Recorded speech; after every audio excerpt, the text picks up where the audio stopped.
পিছনে সরাও একুলে হাসিনার ফাঁসি চাই এইগুলো সরাই দিন হাসিনা গেলি কই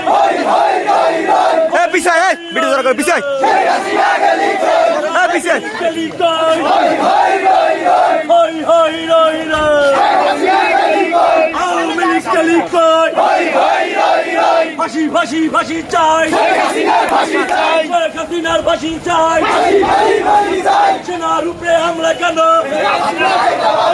জবাব চাই সেনার উপরে হামলা কেন জবাব চাই